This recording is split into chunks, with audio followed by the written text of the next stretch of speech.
최강시사 국범근의 눈. 네, 세상 일에 관심이 많은 학생 20대 시사 유튜버 국범근과 함께하는 국범근의 눈 두 번째 시간인데 사실상 첫 번째 시간이라고 보면 되겠습니다. 저번에는 전화로 잠깐 연결했고요. 오늘 스튜디오에 모셨습니다. 안녕하세요. 네, 안녕하세요. 저번에 얘기를 하다가 말았어요. 그죠? 중간에 딱 끊겨가지고. 저번에 무슨 얘기를 했는지 기억하시는 분이 있을지 모르겠는데 네네. 총선 인재 영입 관련된 얘기를 했습니다. 예, 맞습니다. 근데 그러고 보니까 국범근 씨 같은 경우에는요. 인재 영입 대상으로 혹시 연락받은 거 없습니까? 전혀 없습니다. 전혀 없고요. 좀 왔을 것 같은데. 아니, 오더라도 제가 극구 사양할 생각입니다. 제가 되면은 이 가정도 망하고 개인도 망하고 나라도 망하고 하기 때문에 저는 절대로 하지 않겠습니다. 지금 그 모토가 세상 일에 관심이 많은 학생이에요. 네네. 세상 일에 관심 많으면 정치에도 관심이 많을 거 아니에요.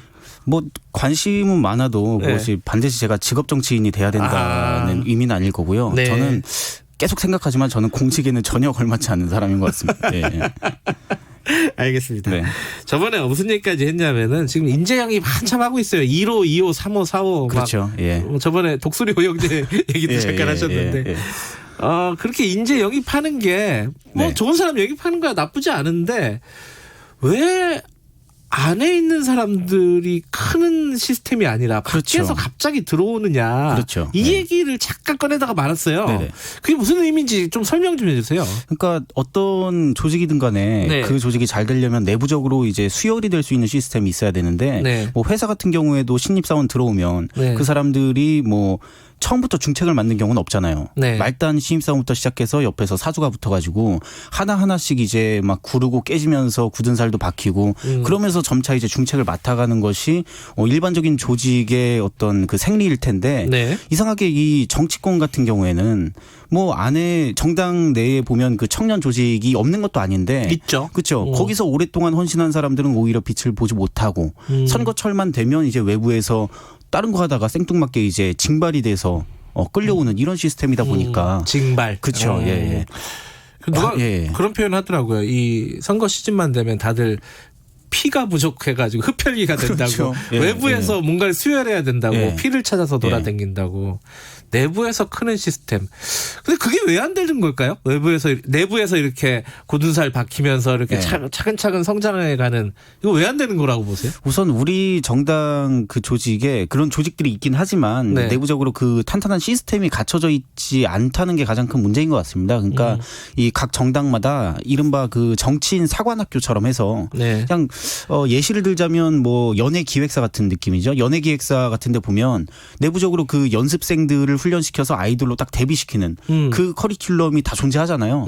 그래서 연습생들이 어떤 꿈을 가지고 그 기획사의 오디션을 봐서 아주 어린 나이부터 철저하게 훈련이 된 다음에 그 다음에 마지막 단계에서 이제 아이돌 상품으로 나가게 되는 그 일종의 그 커리큘럼과 그 메커니즘이 딱 이렇게 존재하는데 과연 이 정당에는 그럴 만한 그 학교라고 사관학교라고 이렇게 지칭할 만한 그런 탄탄한 시스템이 있는가 이 문제라고 생각을 합니다. 그리고 두 번째로는 그리고 그 정치판에 청년들이 막 뛰어들기 힘든 게 정당만 못해서 그런 거라고 생각을 하지 않아요. 이게 우리나라 전체적인 정치 풍토의 문제라고 저는 생각을 하는데요.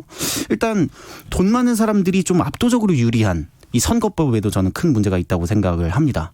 특히 우리나라 그 국회의원 선거에는 기탁금이라는 제도가 있는데요. 1,500만 원이죠? 그렇죠. 1,500만 원. 사실 그 보통 청년들 같은 경우에 1,500만 원을 가지고 있는 청년들도 일단 적고 그리고 그 1,500만 원도 나가고 나서 무조건 돌려받을 수 있는 돈도 아니고 몇 퍼센트 받아야 되죠? 몇 퍼센트죠? 당선이 되거나 아니면은 15% 이상 득표를 해야 되는 거거든요. 그러니까 이제 청년들 같은 입장에서는 딱 이렇게 내가 나가겠다 하고 딱 통 크게 도전할 만한 청년들이 많이 있지 않은 게 사실이죠. 집이 잘 살면 가능하겠네요. 그렇죠.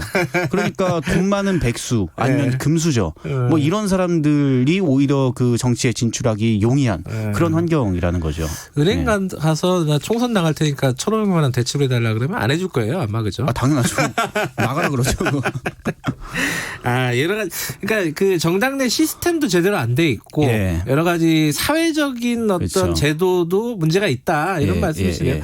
그럼 어떻게 해야 되나요? 청년들이 뭐 스스로의 이익 같은 것들 대변하기 위해서 정치에 진출해야 된다. 이것들은 많이 얘기해요. 그렇죠. 이 얘기. 그럼 어떻게 해야지 잘 될까요? 그러면. 근데 이런 상황에서는 네. 방금 그 수혈 말씀을 하셨는데 네. 그러니까 젊은 사람이 오더라도 네. 4년 정도 있다가 되면은 완전히 그 모든 게 다 쪽쪽 빨려가지고 좀비처럼 해서 이렇게 나가게 되는 네. 이 경우가 지금 많이 봤어요. 그런 그렇죠, 거. 그렇죠. 예. 그러니까 뭐 새로운 물을 간다 뭐 해가지고 물갈이라는 말을 계속 씁니다만은 그러니까 새로운 물이 들어오더라도 똑같이 이제 구정물이 돼서 나갈 수밖에 없는 이 전반적인 시스템의 문제도 있고 이 풍토의 문제도 존재하는 것 같아요. 그래서 네. 이 두 가지를 같이 고쳐야 된다 생각을 하는데 가장 먼저 고칠 수 있는 건 물론 이제 제도죠, 제도. 예. 이 선거 제도.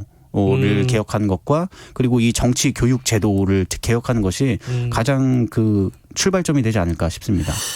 각 정당들이 아이돌 연습생들 데뷔시키는 것처럼 그렇게 청년 정치인들을 키우는 시스템을 적어도 그 정도는 마련해야 되는 거 아니냐. 그렇죠. 연예 기획사를 보고 배워야 돼요. 네. 그 얘기가 인상적이네요. 네네. 또 하나 여쭤보고 싶은 게 이게 역시 비슷하게 맥이 같은 건데 예.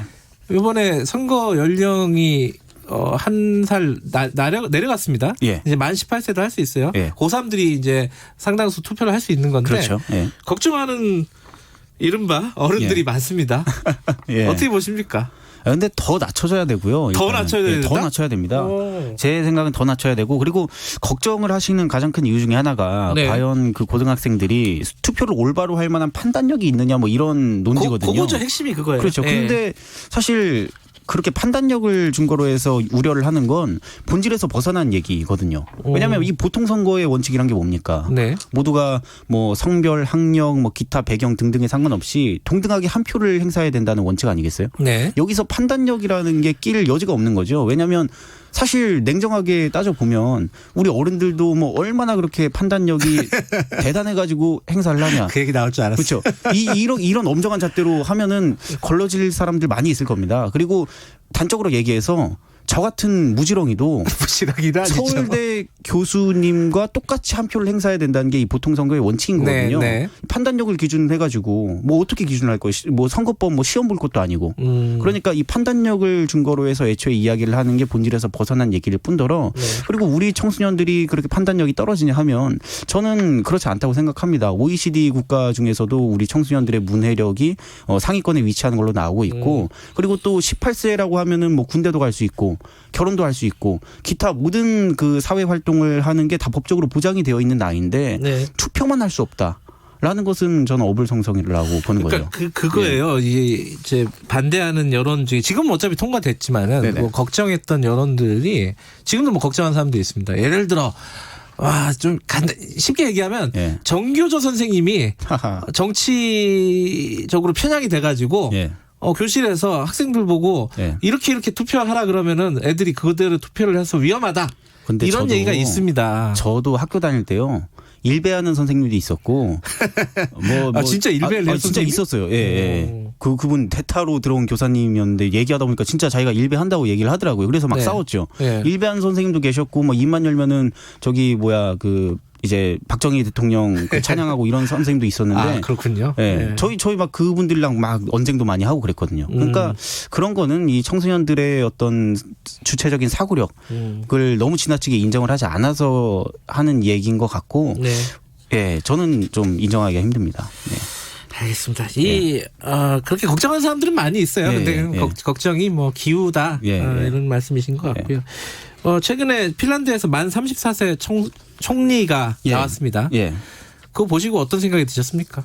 저는 근데 그게 부러운 게 그 네. 사람이 생물학적으로 젊다는 것뿐만이 아니라 네. 저 사람이 딱 나오는 거는 결과거든요. 네. 그 자체가 원인이 아니라 전 결과라고 보는데 저 현상을 가능하게 한 그 원인 그것이 저는 좀 부러웠습니다. 그러니까 34세의 청년도 총리까지 갈 수 있는 그 정치 환경 풍토 이것이 그냥 나오는 것이 아니거든요. 그리고 그런 사람들 유럽의 정치인들 보면 어떤 결실을 맺는 그 나이는 생물학적인 나이는 매우 젊지만 그 사람이 정치권에 들어와서 쌓은 이른바 그 정치 짬밥이라는 거는 웬만한 기성 정치인 못지않게 길거든요. 왜냐하면 그 사람들은 정치 활동을 거의 막 10대 뭐 15살에 시작을 한 사람도 있고 그러니까 일단 정당 활동이나 그렇죠. 이런 것들을 더 어릴 때 시작한다. 그렇죠. 정당에 가입할 수 있는 연령 자체도 굉장히 낮고요. 그리고 거기서 정치인으로서 이제 육성시키는 그 프로그램도 굉장히 잘 돼 있기 때문에 아주 어린 나이부터 활동을 할 수가 있는 거죠. 알겠습니다. 예. 오늘 여기까지만 얘기 듣고 보내드려야겠습니다. 네네. 고맙습니다. 네, 감사합니다. 국방근 씨였습니다. 김경래 채널에서 여기까지 하겠습니다.